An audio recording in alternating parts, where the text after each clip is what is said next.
Have you ever wondered if music could control the world? What if I told you about a boy who found a drum deep in the forest? A drum so powerful it could bring rain, heal the sick, and make food grow overnight. But what happens when someone tries to use that power for themselves? This is the story of Tunde, the boy who found the spirit drum and the secret that nearly destroyed everything. In the village of Ayanfe, life was simple. People farmed during the day and gathered by the fire at night to sing and tell stories. The sun was hot, the land was dry, and the people was hopeful. There lived a young boy named Tunde. Tunde was no ordinary boy. He loved sound, especially the beat of drums. He would use sticks to play rhythm on anything he could find: wood, stones, even his mother's pot. "Tunde, stop that noise," his mother would shout. "But mama, I am not making noise. I am making music," Tunde would reply with a grin. The other children would laugh and dance to Tunde's beat. Even the elders would nod their head in rhythm when Tunde played. But still, he had no real drum of his own. He dreamed of having one, just one drum to call his own. One hot afternoon, the village sky was clear, but the ground was dry. It had not rained in weeks, and the farms were dying. Tunde, bored and curious, followed a strange bird into the forest. It had bright red feathers and sang a sweet and strange tune. The bird hopped from tree to tree, and Tunde followed, deeper and deeper. Soon, he realized he had gone too far. The forest was quiet now, too quiet. "Where am I?" he whispered, looking around. His heart beat faster. He tried to run, but then he saw it, half buried under a large tree, a drum. It was old, carved with strange symbols and glowing faintly. Tunde knelt beside it. "Who left this here?" he asked. Carefully, he picked it up.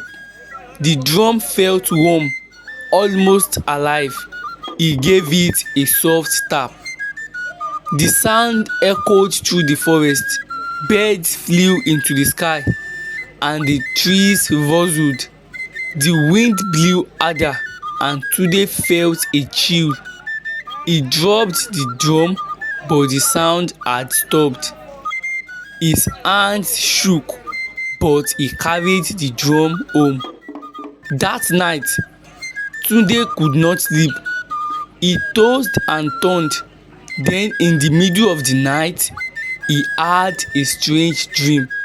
An old man with white ears and glowing eyes stood before him. He wore a long robe and held a drum. He said, "You have awakened the drum of the spirit." "Who are you?" Tunde asked. "I am the first drummer of the land. Guard the drum well."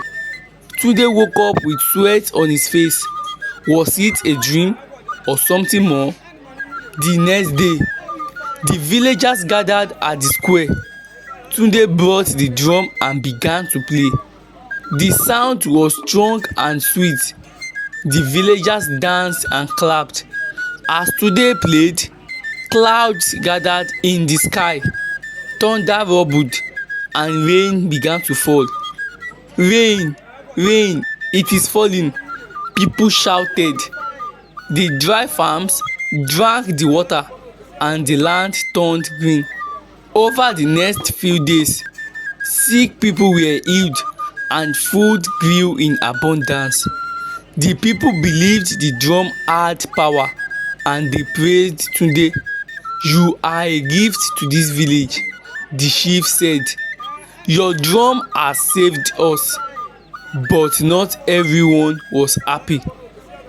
Baba Ayan, an old man who used to be the village drummer, watched Tunde with angry eyes.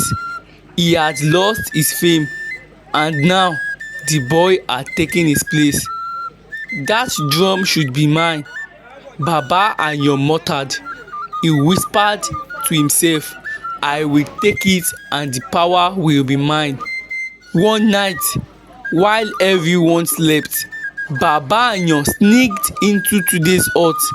He stole the drum and ran into the forest.